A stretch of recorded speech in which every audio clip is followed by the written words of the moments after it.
Hello friend, இன்றைக்கி ருசியான அரிசி உப்புமா தாங்க. வாங்க அது எப்படி செய்வோன்னு பார்ப்போம். முதல்ல சேனலை பார்த்தா சப்ஸ்கிரைப் பண்ணுங்க. வாங்க வீடியோக்குள்ளே. ரொம்ப டேஸ்ட்டாக இருக்கும். இட்லி மாவு, தோசை மாவு இல்லைன்னா டக்குன்னு அப்போ இது வந்து 3/4 டம்ளர் அரிசி, பச்சரிசி, 2-3 ஸ்பூன் துவரம் பருப்பு, அதை நல்லா கலனி பண்ணி உடனே பேன் காற்றுல காய வச்சுருங்க. காய வச்சு நல்லா காஞ்சிரும் பற்றியெல்லாம். ஆனால் ஒரு நாளைக்கு முட்டே நம்ம செஞ்சு இப்படி காய வச்சு வச்சுருக்கணும். காலையிலே இப்படி செஞ்சலாம். அப்புறம் இதை கொரகொரப்பாக அப்படி திரிக்கணும் பார்த்துக்கிடுங்க. கொஞ்சம் கொரகொரப்பாக திரிச்சுக்கிடுங்க. திரித்து சட்டியில் எண்ணெயை ஊற்றுங்க. எண்ணெயை ஊற்றி கடுகு, உளுத்தம்பருப்பு, 1 ஸ்பூன் கடலைப்பருப்பு, அப்புறம் 2 வரமிளகாவை பிச்சு போடுங்க. நீங்கள் பச்சை மிளகா போடனாலும் போட்டுக்கிடலாம்.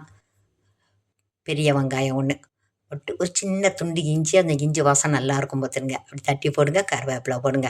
அப்புறம் பெருங்காயத்தூள் போட்டு நல்லா வதக்குங்க. வதக்கிட்டு 2 ஸ்பூன் தேங்காய் பூ அதையும் போடுங்க. அப்புறம் நம்ம திரித்து வச்சுருந்தால அதையும் போட்டு நல்லா வருங்க. 1 டம்ளர் மாவு இது இருந்துச்சு. இப்போ இதுக்கு 3 டம்ளர் தண்ணியை இப்போ அடுத்த அடுப்பில் கொதிக்க வச்சுருங்க. நான் கொதிக்க வச்சுட்டேன். வச்சு அப்படியே தூக்கி ஊற்றிடணும் பார்த்துக்கிடுங்க. ஊற்றி நல்லா கிண்டி விடுங்க. வேலை ஒரு 10-15 நிமிஷம் சொன்னால் 2 பேருக்கு தாங்க செஞ்சுருக்கேன். அந்த டம்ளரில் கரெக்டாக 200 இருந்தது பார்த்துக்கிடுங்க. அந்த மாவு வந்து 200 மாவு இருக்கும். அரிசி, துவரம் பருப்பு அதை நல்லா அப்படி உடச்சிக்கிட்டு அப்புறம் உப்பு போடுங்க. உப்பு போட்டு அப்புறம் நல்லா மூடி வச்சுருங்க.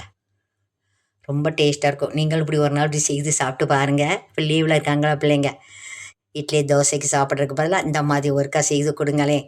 ரொம்ப டேஸ்ட்டாக இருக்கும். இப்போ இன்னும் கொஞ்சம் வற்று கெட்டியாயிரும். ஆறினோன்னா நல்லா கெட்டியாயிரும் பார்த்துக்கிடுங்க. இதுக்கு தேங்காய் சட்னி, சாம்பார்லாம் வச்சு சாப்பிட்டா ரொம்ப சூப்பராக இருக்கும்.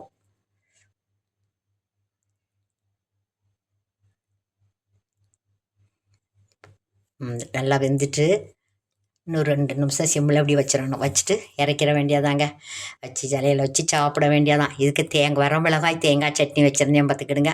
ரொம்ப சூப்பராக இருக்கும். நீங்களும் இந்த மாதிரி ஒருக்கா எவ்வளோ குழந்தைகளுக்கு இப்படி செய்து கொடுங்க. இட்லி மாவு, தோசை மாவு இல்லைன்னா இந்த மாதிரி ஒருக்கா செய்து சாப்பிட்டு பாருங்களேன். ரொம்ப ருசியாக செய்து சாப்பிட்டு பார்த்துட்டு கமெண்ட் சொல்லுங்கள். சப்ஸ்கிரைப் பண்ணுங்கள், லைக் பண்ணுங்கள், ஷேர் பண்ணுங்கள். தேங்க்யூ.